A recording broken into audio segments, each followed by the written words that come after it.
Hi guys, it's Dr. Campbell and welcome back to the Wellness Hustle podcast.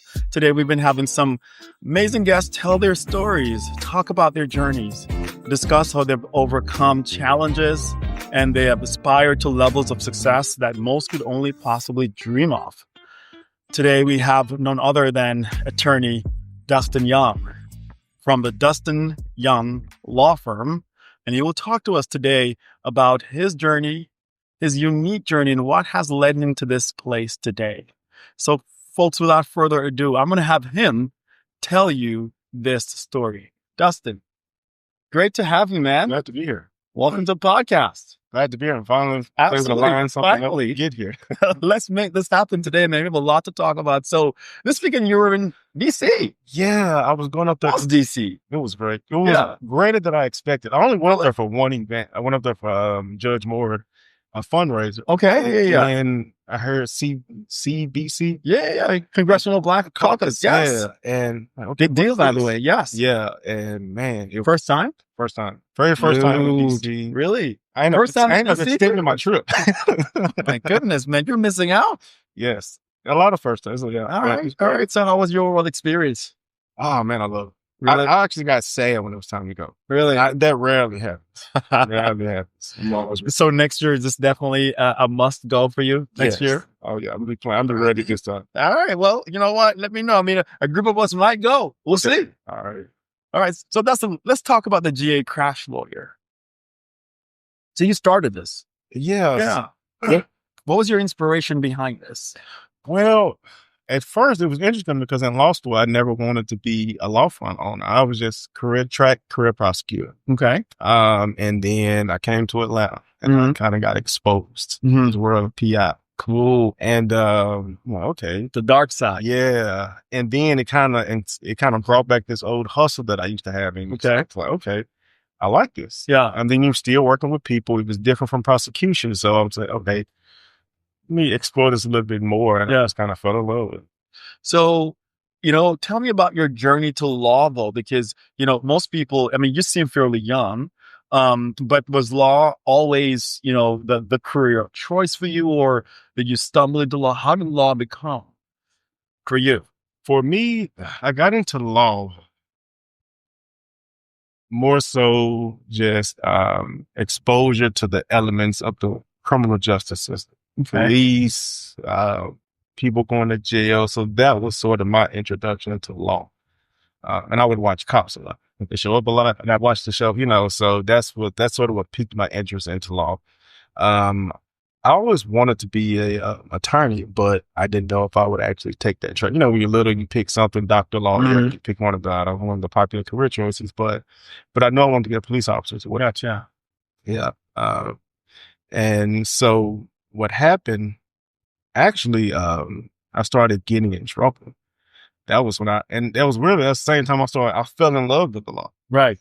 It's like, when you say get in trouble, what do you mean by this? We can't just move that quickly beyond that. Getting in trouble, how? So you have your environment. Mm-hmm. A lot of times your environment influences. So growing up, even though it was rural, like it started out open fields, nice house, decent home, siblings, the family home. Mm-hmm.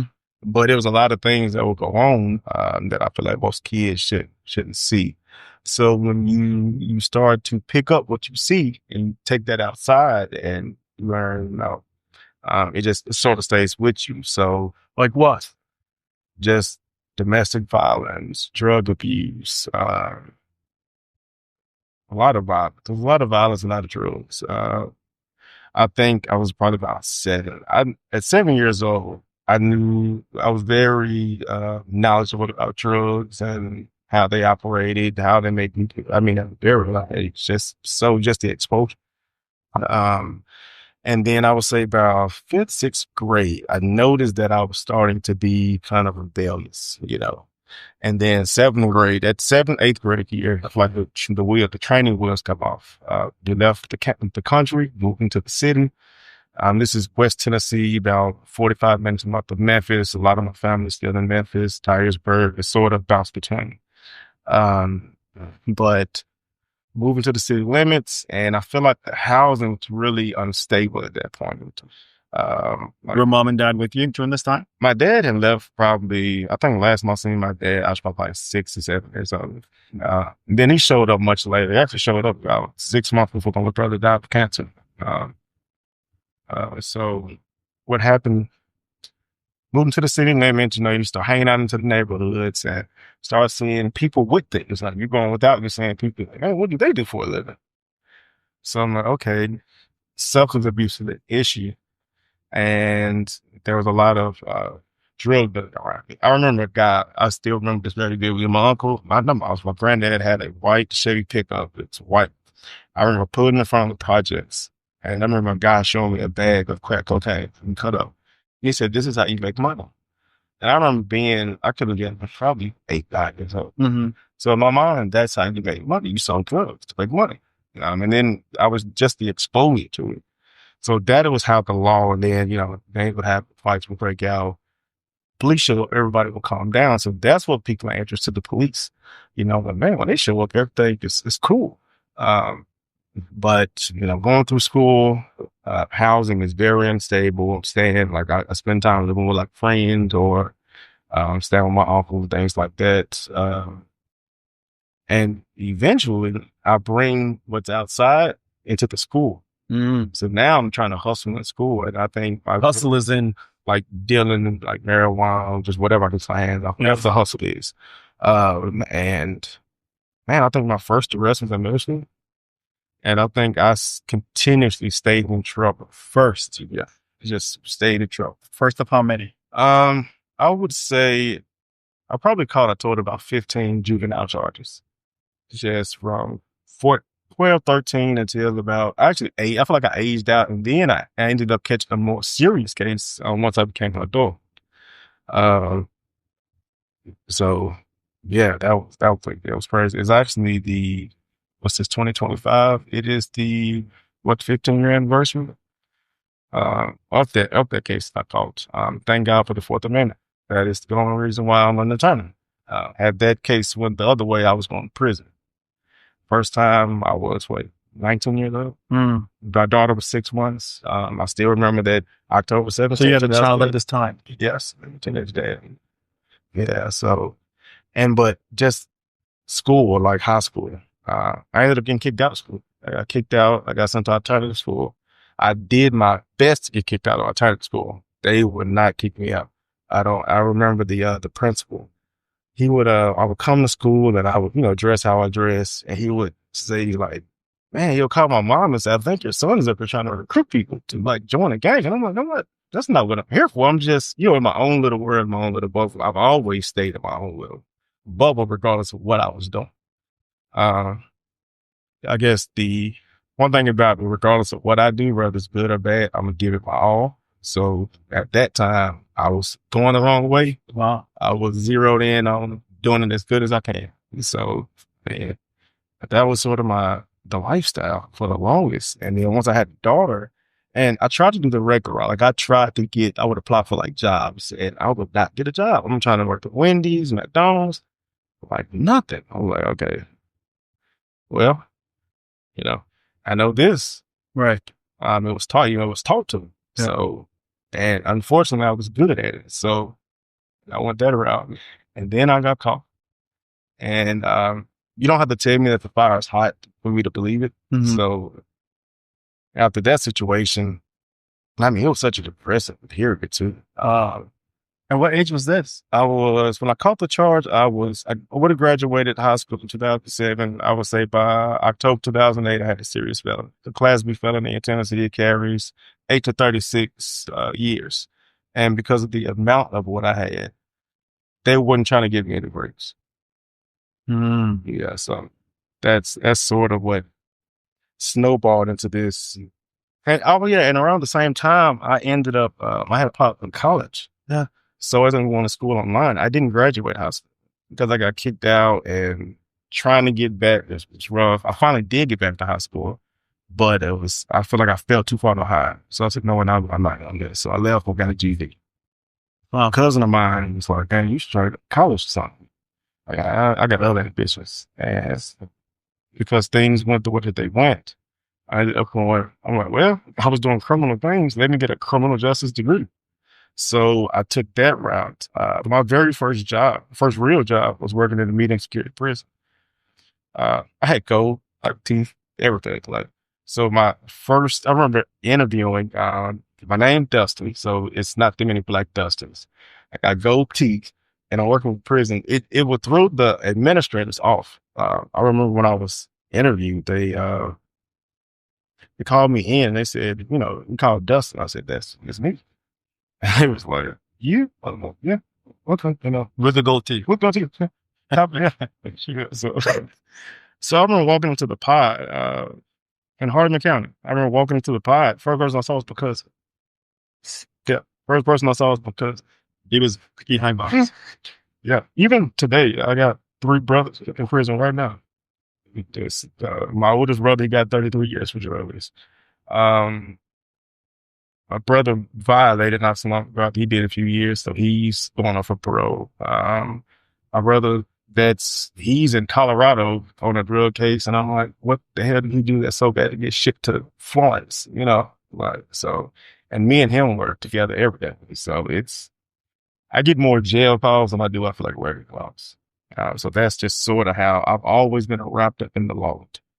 So let me see if I can unpack this, Dustin, because it's a A lot. lot, yeah. And you sit here with a smile, man. This is impressive. I mean, I'm certain there is something deeper, some purpose behind all of this. I mean, you mentioned, somewhat of a broken home, but juvenile charges, several juvenile charges, and a major felony charge before 20 years old. And then, of course, you're a teenage father on top of all of this. Mm-hmm. And you're also an alternative school, a high school dropout, alternative school. I'm just trying to understand, how did you, how am I sitting here with a poised Dustin, a poised person who's learned, who's respected? So coming from this background, the question is there still hope for people, for kids who feel like that there's no hope? Like, I'm too far gone. Things are too far gone for me, and I need to just continue on this pathway because I should just commit, because otherwise there's no path. It's not for kids. And I think that's what I want to get more into, because if you didn't go through what I went through, you could not tell me anything. And so many times I thought that it was like over. But I had this was my philosophy. I said, all I need is one yes. And I said, if I could get the job as a police officer, it could undo the damage that I had done to my character by getting in trouble. So that was what I focused on. So I just zeroed in on that. How did that come about? Now, how do you go from someone with those litany of charges So to become a police officer? with the juvenile case, right, once that was done, it's sealed.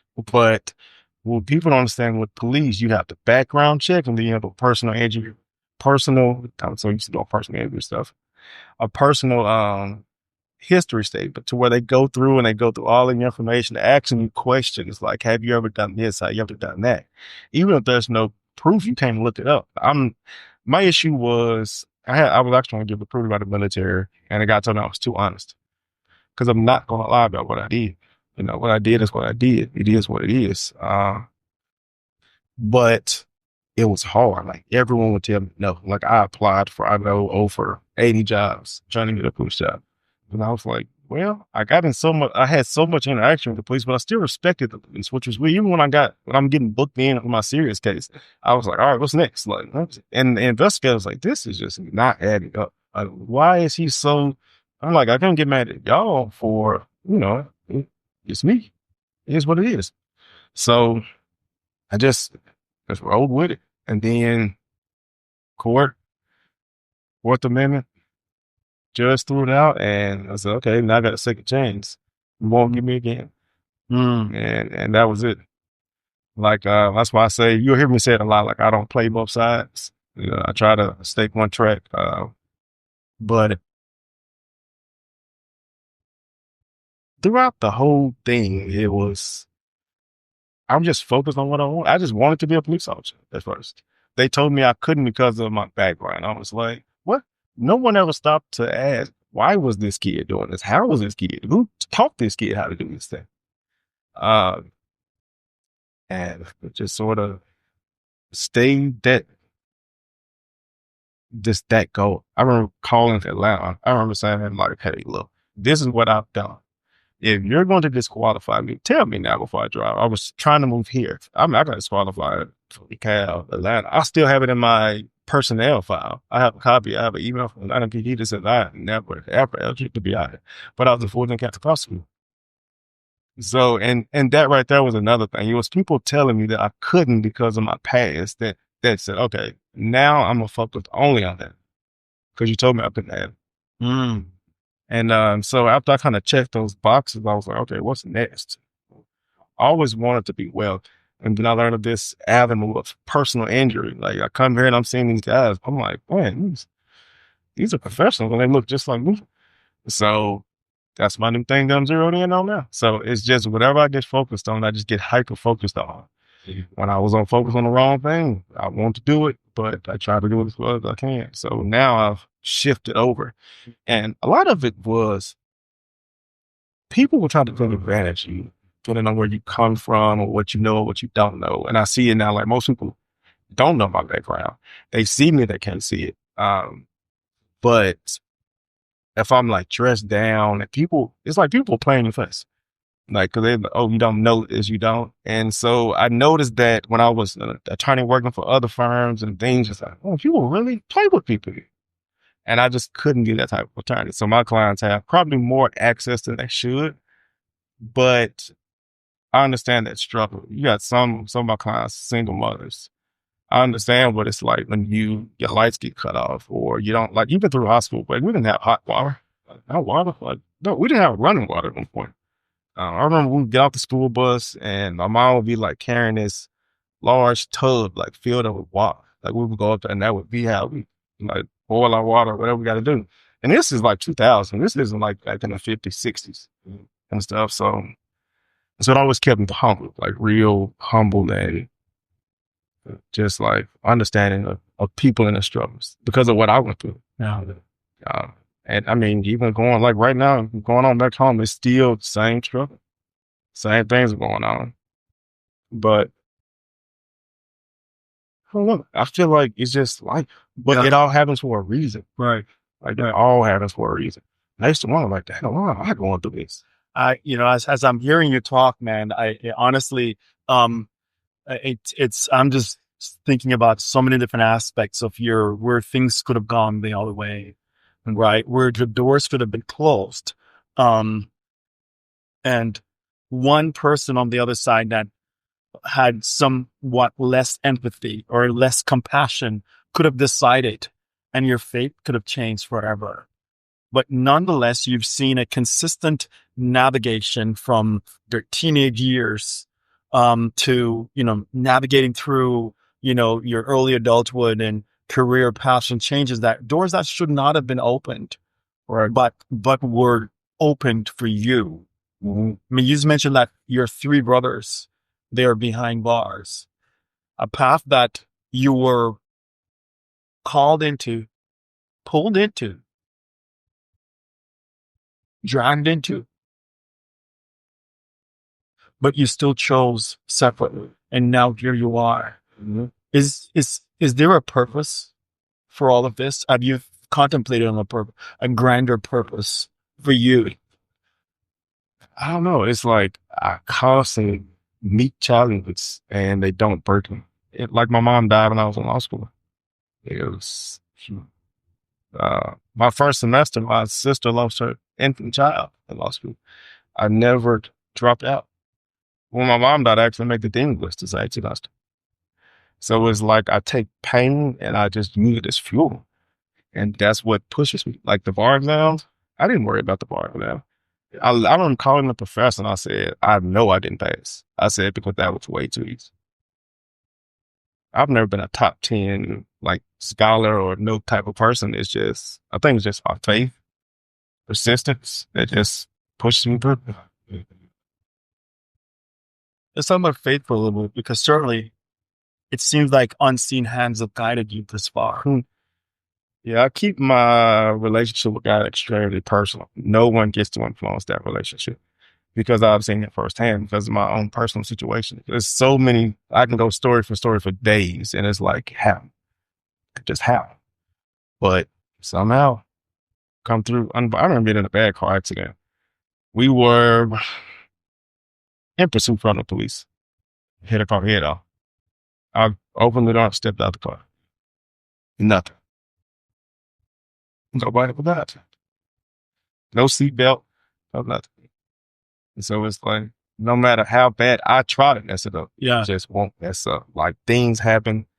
I mean, my cousin got killed in 2007. That's what kind of snowballed the behavior. He got killed. I was with him the day before. I said, man, cause I don't feel good. I'm going home. This is March 21st, 2007. So I'm going home.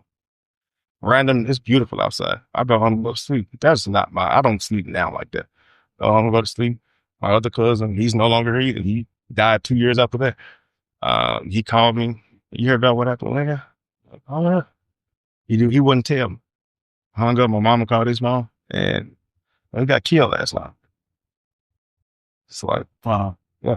It was weird because the closest people to me are really no longer here. The ones that started out with me, most of them either in prison, dead, or something like that. So, And here you are in Atlanta. yeah, Atlanta was always like, if I could get to Atlanta. I don't know. It was one of the things. My aunt used to live here, and I remember hearing the word Atlanta, and then I liked the color red. So I was like, as a little kid, you hear things, you just get attached to it. So Atlanta was what I was attached to. So that's why I was like, man, why did you just get out of Tennessee? That's why even now I struggle going back home.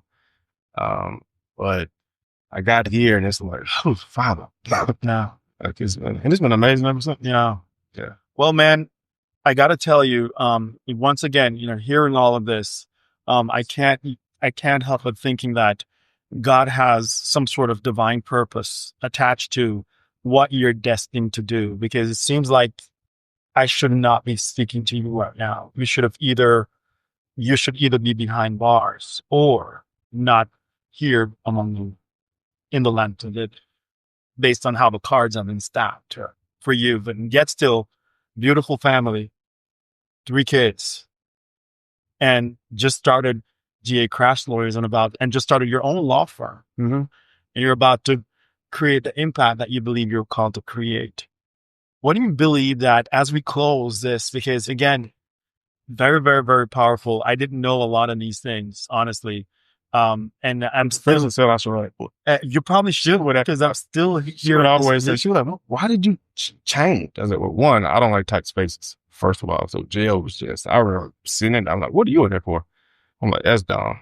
So, so that also just sort of made me just stop. But Yeah. I still think about it. Man, what really made me switch stuff? But really, like, what made me just stop? Even now, I kind of said, the reason why I'm so like conservative now is because I did so much before. Like now, I try to be quiet, I'm a little standoffish and to myself. But it's like, man, if you just know, it's like, whew, this is easy compared to what, like going to court. And I'm not the one that's in trouble. I've been going to court since I was 13. I have no issue walking before a judge. I remember walking to court like shocked, like I killed somebody. I was like 14. It's crazy. Man, you know what? For the kids coming behind us, it seems like there's hope. There's still hope. Even through the most dismal and dark situations and circumstances, there's still hope. If you've been able to navigate all of that and yet still sit here right now and speak your story, tell your journey, tell your path, and hopefully this will get to someone who's listening out there, watching out there, inspiring that kid who's been in trouble numerous times, who's from a home that is not necessarily together. Then we see the best example is the street is offering them direction and guidance in terms of which path they should take and how they should be raised. Yeah, there's a kid out there that's just like that right now, that's hoping to hear what you've just said. There's a kid that doesn't matter, GED. That's what I want. It don't matter. You don't have to go to the best school. Yeah. It was like, I'm pretty sure first year I made a lot more money than a lot of those who graduate with a lot higher GPA than I am. So it just doesn't matter where you start. It Yeah. doesn't matter where you want. That's it. Amen to that, No man. excuses. Amen to that. Look, man, I'd like you to say that again. Look in the camera and tell that kid that's looking on, that younger Dustin, that younger self at 14, when you thought there's nothing else that is going to be possible for your life. If you could look back and give that kid any specific advice now, what would that advice be? Stop now. That would probably be the first thing, because I've had to explain it over and over. Policing, when I went to law school, when I applied to take the bar, I had to explain my situation over and over and over again. So everyone might not know, but the courts know, the system knows. Stop now and just do something different. At some point, you'll get to that age to where you can make the decisions that you want to make. A lot of times, the problem comes from wanting to make the decisions, and you're not old enough to make the decisions.